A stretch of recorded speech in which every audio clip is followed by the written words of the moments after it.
So You let's do. talk about the acting. Let's shift gears. So talk to me about this acting that you want to do.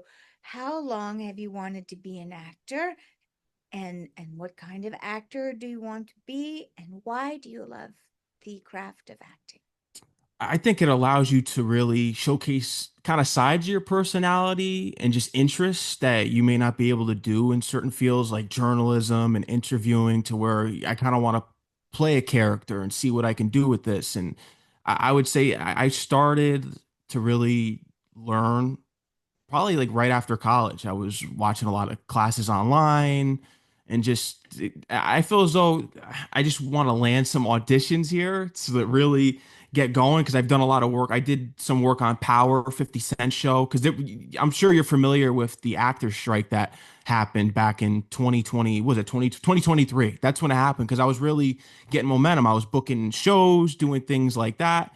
Then the acting thing just kind of took a turn for the worse for everyone in the industry at that For time. And I everyone. really don't know if are we still kicking back from that still? I still feel as though things, they're kicking back a little bit, but it still hasn't been what it Yeah. was. Between the actors strike, the writers strike, the AI, um, there has been, I think, some setbacks that we are still feeling the reverberation from.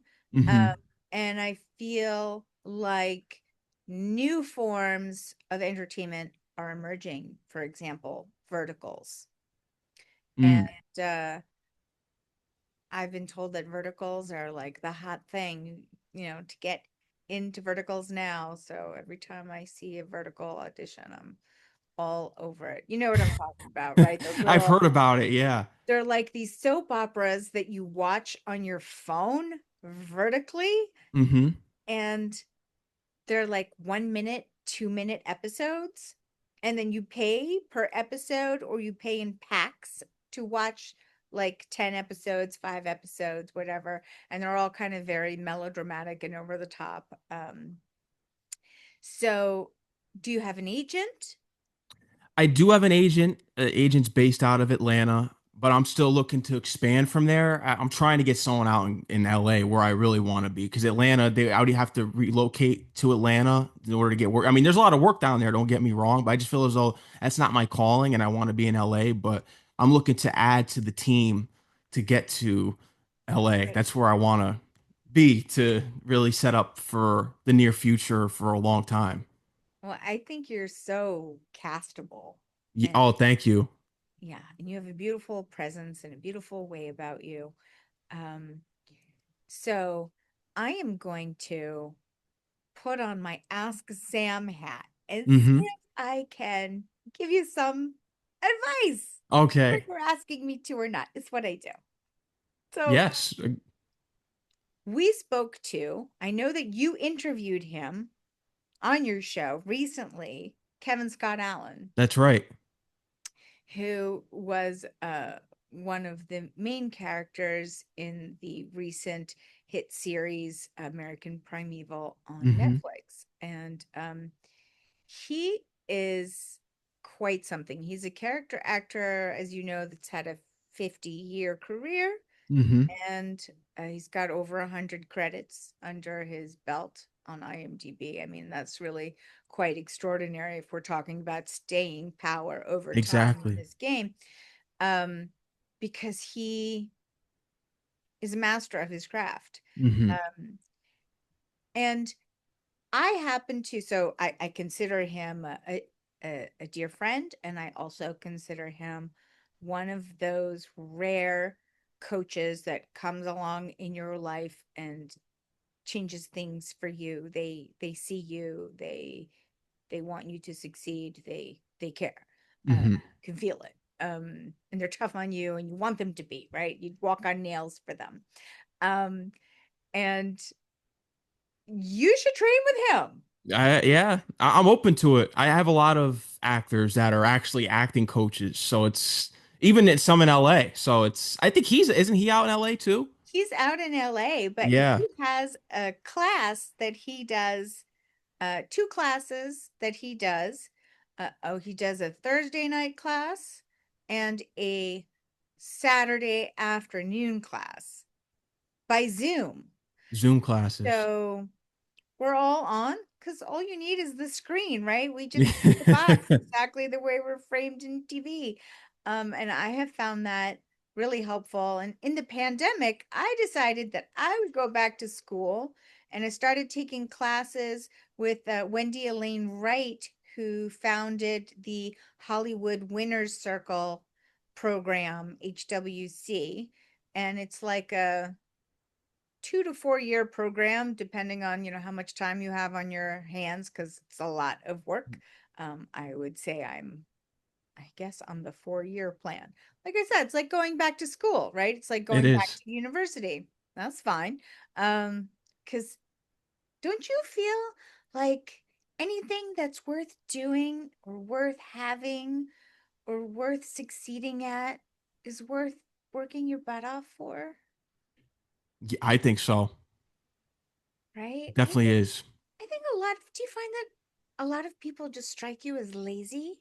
Oh, 100%. And then they expect everything. It's a lot of the entitlement. A lot of people are entitled for no reason now. And I think it's because of social media, to where everyone thinks that they're a star. That's the issue. It's almost, you know what it is. And my parents have used this analogy, and just it's something that I really carry on, because I come from this generation of everybody gets a trophy. Oh, Yeah, so I'm not someone that, yeah, I come from that generation, but I'm not about that. But yeah, I come from this is the whole generation that you're seeing now, where everyone gets a trophy, not for winning. It's just a participation trophy. And I feel as though you're really making people delusional by giving them trophies, because then they expect everything. They expect to win everything. They expect the world, and they're not working for anything. right. That's Mhm. why I like sports so much. Well, mainly basketball, is because one team wins in the end. You're working to win a championship. That's right. That's right. You can't fake sports. No, You- too preppy for me. I don't know if I would want it, because I know we talked about that last time in your interview, of not getting along with the preppy kids in school, things like that when you were younger. And that was the same for me. I was picked on by them, looked down upon by them, and it's not my crowd. Yeah, I wasn't like a skinny little blonde with a pointy nose and big blue eyes. And, In boat shoes and yeah, I wasn't the girl next door. I wasn't then. I'm not now. I'm yeah. okay with that. It's okay. It's all right. I really don't care anymore. But when I was young, I cared. Yeah. Just want to fit in and you can't. And I don't feel like I don't know how you felt at school. I know that I felt like my school environment was not really helping me, but hurting me. Absolutely, mine was. I think when I was in high school, I've spoken about my experiences before, just because I went to a Catholic school, so I'm someone that's coming from a urban area, and people look down on me for it. Oh, you're from the hood, you're from here, and me going into a space of preppy white kids that look down on you and think that they're the greatest thing ever. It's not the best environment for sure. But I think I was kind of more of a rebel in that stage, and just kind of just stayed true to myself, to who I was. But yeah, I wasn't popular, but now I'm popular, and the tables have turned for life. Yes, the tables have turned for us. Isn't that great? Yeah, Oh man, growing up is delish. Um, not for them. not for them.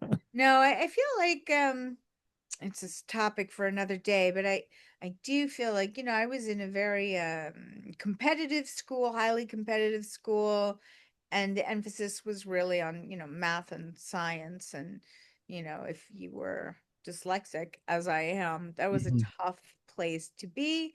And there was a very minimalistic arts program, but it was more like something to make you well-rounded, not to nurture any talent that you might have. Um, Mhm. so I feel like that was sort of limiting, and I could have used a little more exploration and support into the talents that I do possess, rather than to be told all the time that I wasn't, I don't know, enough somehow. Mhm. So I don't know if that resonates with you at It does, yeah, 100%. And I kind of, even though you would take it in, you would kind of use that as fuel to your fire, or you just wouldn't care. You wouldn't let that change you. That's That's right. pretty much how I kept going. And now you've made your own destiny. Exactly. And Yep. I love that. Thank Good you. for you, Mad Yeah. Max. I I really I salute you. Thank you. Is there any question, anything that you would like our audience to know? Um, any question that you would like to ask me? Any question that you would like me to ask you? Let Ooh, me know. I'm trying to think. Is there anything else that I think we talked about the music. I don't did we finish the music talk? I think you were asking me if I produced or You want to did produce music? both. I definitely want to executive produce music because I think hip hop needs we need some more lyricists back in here, and I'm making music myself. I already have a song recorded, I have a lot written, working on my own music. So I'm hoping to have a date Then, soon when I'm ready to release when I'm ready to really release everything. But yeah, it's been happening. The me in the studio. oh, fantastic. Please let me know. Keep me abreast. Yeah. Viewers, my listeners, we all want to know here at divagalsdaily.com, like what is happening with you. And wow, DJ Mad Max, it's been an extraordinary pleasure to to interview you today. And I just want to share with Hmm. our audience how how happy I am that we were able to have this conversation. And to our viewers out there, DJ Mad Max, you are bringing it. You've got your hustle on. You are slaying it, killing it, hunting it down. And I applaud you. And I hope that you go to LA this year. I hope that you continue to go after your dream of creating music, producing music, acting, interviewing. I feel like talented, intelligent people can have more than one talent and can do more than one thing well. So, I guess from somebody who is just as ADD as you are Yeah. in terms of Multi-talented. what we Yeah. like to do, but I feel like they're all different parts of ourselves Hmm. that we are trying to satisfy and explore. And yeah, I feel like smart, intelligent people can do more than one thing well. So, That's right. And likewise with you doing red carpet interviews, because I've done my research on you, your book, 90 Days to Husband #2, interviewing, you've and acting, of course. You've done your own things as well in multiple lanes. yes, this is why I really was intrigued by what you are up to and really wanting to interview you because not a lot of people will admit that, yeah, I want to do this, but I want to do that and I want to do this too. And why do people tell me that I can only do one thing and I want to do more than one thing? And I don't know if you've experienced that, but this is part of what really resonated with me and really made me really even extra excited to interview you was how multifaceted you are. Oh, thank you. No, that means a lot. And we relate that we're both multifaceted and just dedicated and passionate about the entertainment industry and just and we're good at it. We can't it's not a place of arrogance, it's more of a place of confidence because no one's going to toot your own horn, so there are times that you're going to have to toot it yourself. And especially now in social media, there's people that are buying followers, making themselves bigger than they are, and they're really not. And it's like you have to do things that make you have to really, and I think we already do stand out, but it's tough when because they're going to look at profiles, they'll say 100K followers over 10K follow, and they're going to be or whatever 5K followers, and they think the person with the 100K is bigger. But if you go to their follow, click the following thing, it's all bots. It's all Right. There's nothing there. there's nothing there. Yeah. Yeah, there's sometimes you have to choose quality over quantity, Quantity. Hmm. substance over fluff. Exactly. That's what That's I right. think, right? Yeah. 100%. Well, DJ Mad Max, it has been my honor and my pleasure to be able to interview you today. You are killing it, slaying it. We love it. I want to hear more. please keep in contact. Please let Absolutely. us know what you got going on as it progresses. We want to know.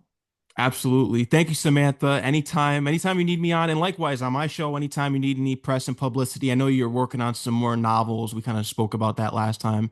You're always welcome back on the show. Thank you to Yvonne, especially Caitlin too, for getting everything coordinated. We're Oh, always going to be, yes. Shout yeah, out to Caitlin. She is like the assistant with the mostest. I don't know, like she changed the game for me, like just being just a wonderful support team, and she knows how to do everything. She's really like amazing, and yeah, she's she, young like you, so she knows how to push the buttons. It's yeah. fantastic. She knows how to do stuff.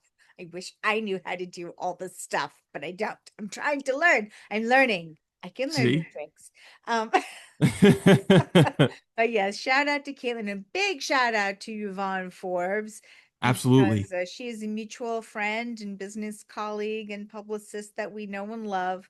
And I adore her. I think she's a wonderful and talented human being.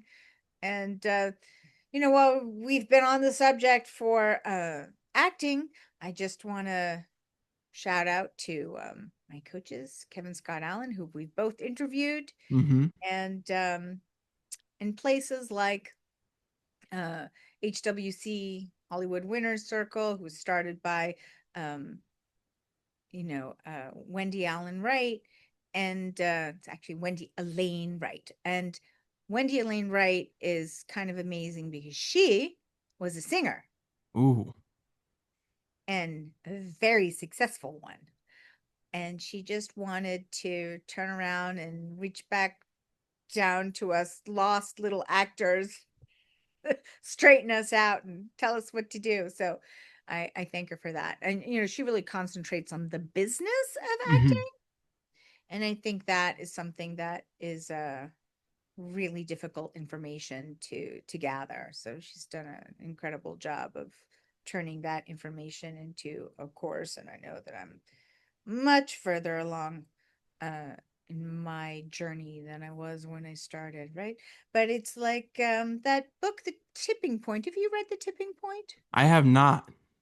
It's written by Malcolm Gladwell, Hmm. and he talks about uh social pandemics or brand pandemics, if you will, like what is the fodder for something to tip into a trend, like a social pandemic, um where it's not a disease but like a trend, a group, a brand, an activity. All of a sudden, that's hot.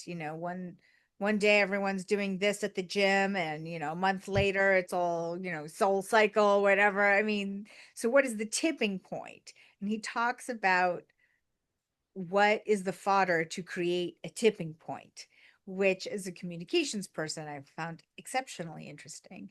But he also talks about how whatever you want to do, like be a tennis player or an actor or a dancer or whatever it is, that it takes about 10,000 hours worth of work to become highly competent.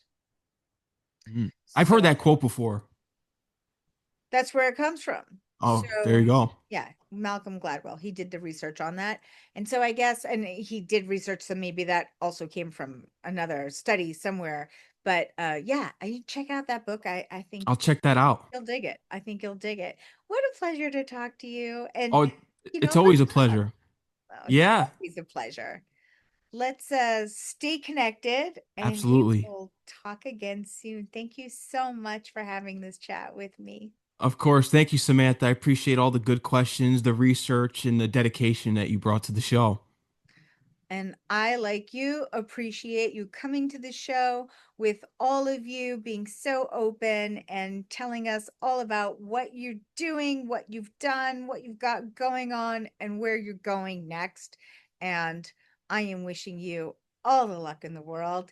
DJ Mad Max, thank you so much for talking with Diva Gals Daily and Ask Sam. Thank you so much. Besitos and ciao for now. Thank you, Samantha.